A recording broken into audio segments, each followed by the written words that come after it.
should apply to as many areas of horsemanship that you can. So you should have more than one way to get to the same end. So I have more than one way to steer my horse. I can steer my horse with a direct rein. I can steer my horse with an indirect rein. I can steer my horse with a leg.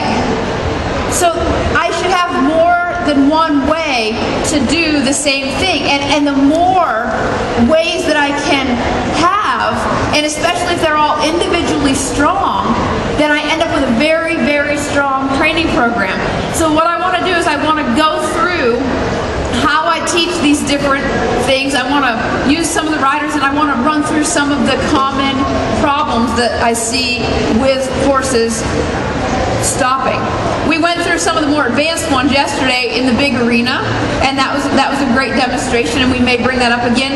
Again, if I finish this demonstration and I have not answered your question completely enough, then my booth is right down there, and I will go back there and I will answer questions until I have to go judge this afternoon.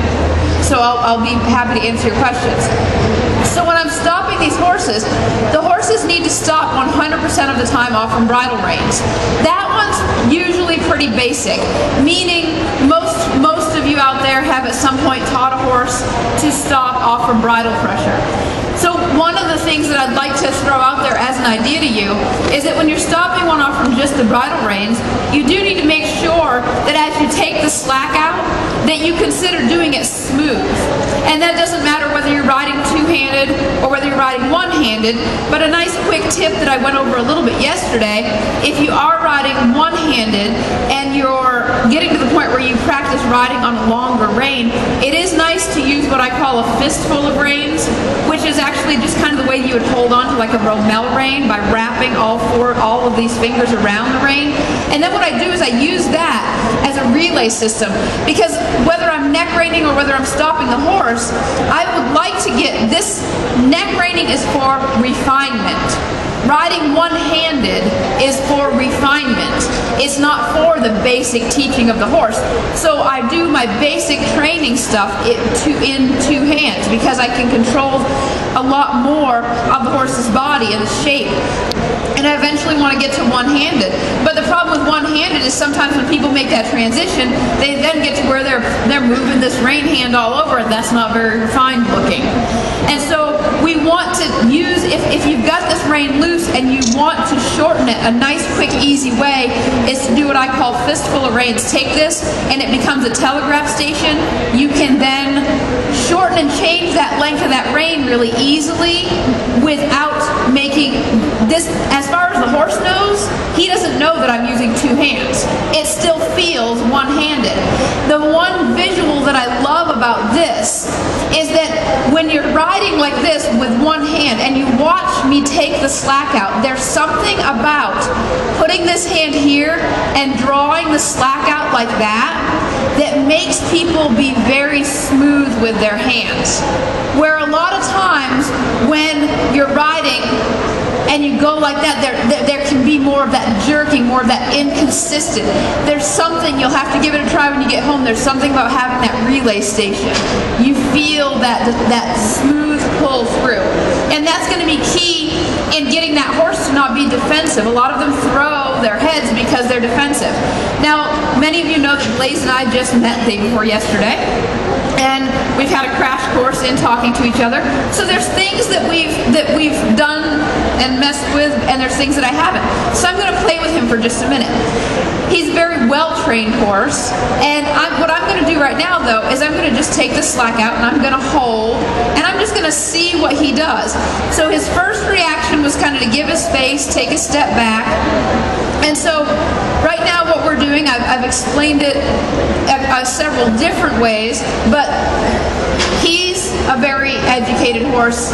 I'm a fairly educated person, but that doesn't necessarily mean that we know each other really well. And we might speak slightly different dialects. So my goal when I get on him is to see what he's saying to me. So when I'm standing here and I take the slack out, we see how long it takes for him to notice. And then we pay attention to what signs he gives us for discomfort. So he just kind of stood there. Now he's giving us signs of, you know, you saw him kind of bob his head down, and now you're seeing him just kind of hold it there. Because you'll notice I'm not taking the slack out anymore. You kind of saw his lip flap just a little bit.